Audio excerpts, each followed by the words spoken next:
After the niceties of hello, how are you, how's everything, I said, do you believe in God? He said, yes. Oh, yeah? Sure. I said, but do you believe in the God of Moses? He said, yeah.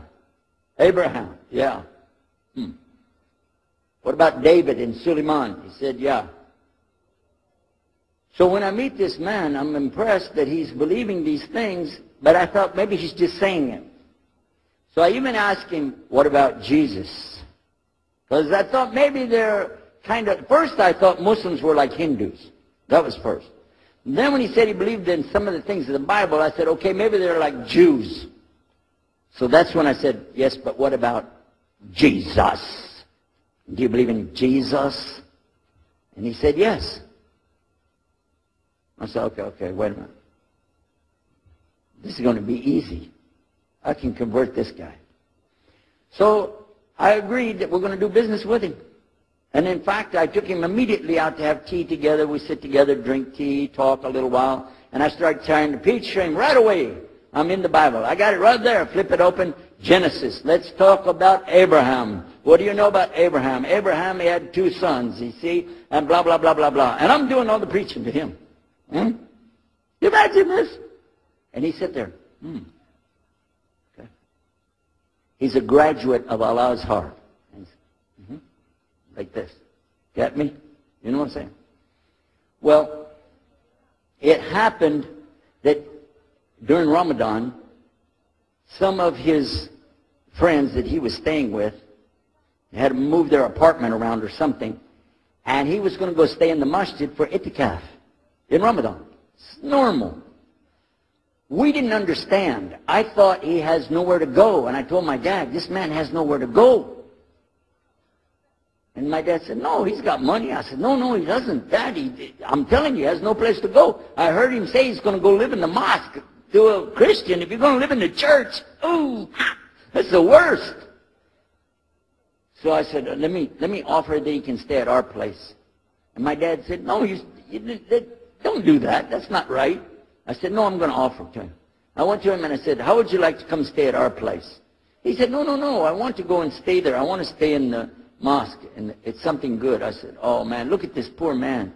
Oh my God, he doesn't know, he just, oh, poor soul. Please come and stay in our house. And he said, no, I can't. I need to go stay over there. I said, I'm scratching his dignity. So I told him, listen, no. I want you to come and you can pay. You can pay money and stay with us. He said, how much? I said, $15 a week. Which in America is like nothing.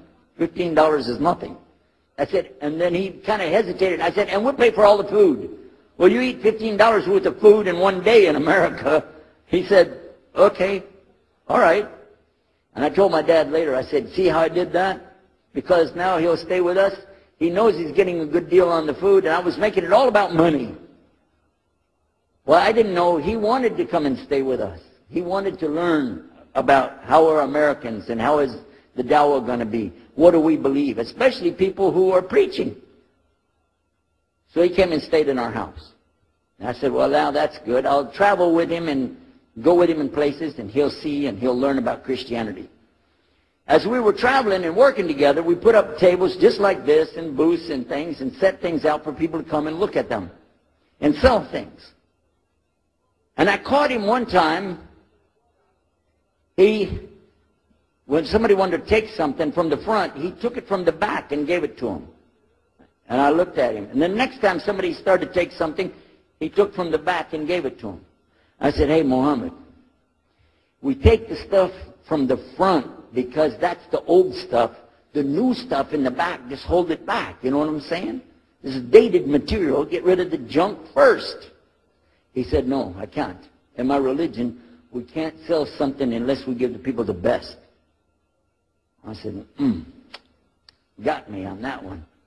And I'm supposed to be telling him about a better deal. I said, okay, yeah, whatever.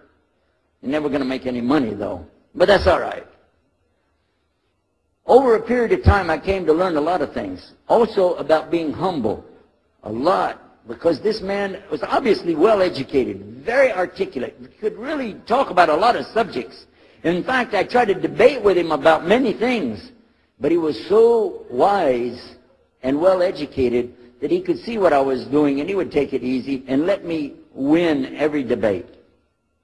I could win any debate with him if he wanted me to. But if he wanted me to lose, I was going to lose. This was how well he could handle.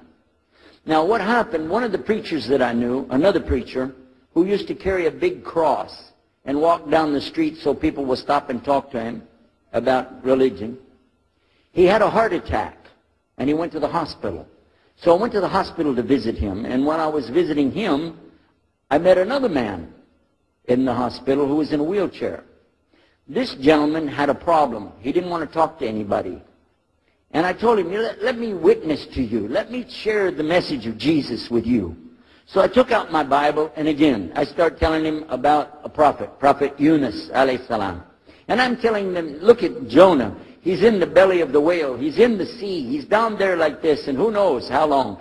And suffering like this, you don't have as big a problem as that. And God saved him, so he could save you too. He said, didn't want to talk to me. I asked him, what's your name? He don't want to tell me. Where are you from? He said, I'm from Venus. So what's that? Well, we do have, there is a Venus, Texas, by the way. But he said, he's from another planet. So I kept, each time I would go, I would talk to him, witness to him. Finally, one day, he started crying. I was pushing his wheelchair around. I took him down. I rolled him around different places. He started crying one day. He said, I'm going to confess something to you. I need to confess something to you. Now, to a Catholic, confession means you're going to tell the priest all your sins. And then he's going to forgive you. Well, I wasn't Catholic.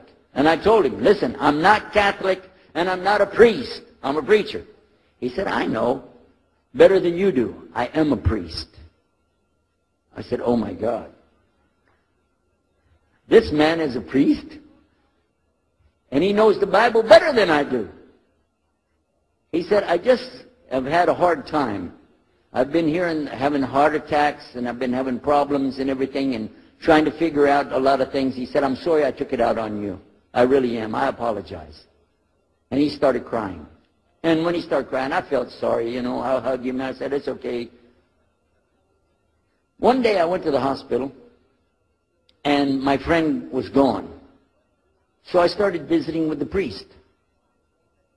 And then it happened one time I went to visit him at the hospital, and he was gone. And I asked him, where did he go? They said he went home. I said, home? He's a missionary priest from South America. How did he go home? She said, I don't know, he's not here. I'm sure his family. I said, he has no family. I know him personally. He has no family. Where did he go? She said, I don't know. We're not responsible for them. I said, well, let me see where he went. You got it in your file? She said, I can't do that. Those are locked up. Nobody can look in the file. And I got in the lady's face and I said, listen to me. This man could die in the street right now, and it's going to be your fault. And you're going to get sued because I'm going to sue you for him. She said, okay, his folder's over there, but I'm not going to watch. I went over and I looked for it, got address where he went. Sure enough, he was in a place where they put people that have no place to go, a shelter. So I went to the shelter and I found him. He was still on crutches. He saw me, he started crying again. He said, please get me out of here, get me out of here. I said, okay, come live at my house. Now, I told you the story so you can see something. Now look, I have 2 visitors in my house. One is a Catholic priest, the other is a Muslim. And I'm thinking I can get the Catholic priest and convert him to be a Protestant. At the same time, I'm going to catch the Muslim and bring him over to Christianity. High aspirations. But it didn't work. Some strange things began to happen. We would sit around the table at night to discuss what is the Bible and what's the salvation. My father has a Bible. It's called King James Version of the Bible. Most of you probably heard about it, especially any students of Ahmadiyya or Zakir, you've heard about King James Version of the Bible. But I work out of a different one that I've had since 1953. It's called the Revised Standard Version. And it says in it, King James Version has grave mistakes, grave errors, defects in it. That's what it says. So I began to preach out of mine, which doesn't match.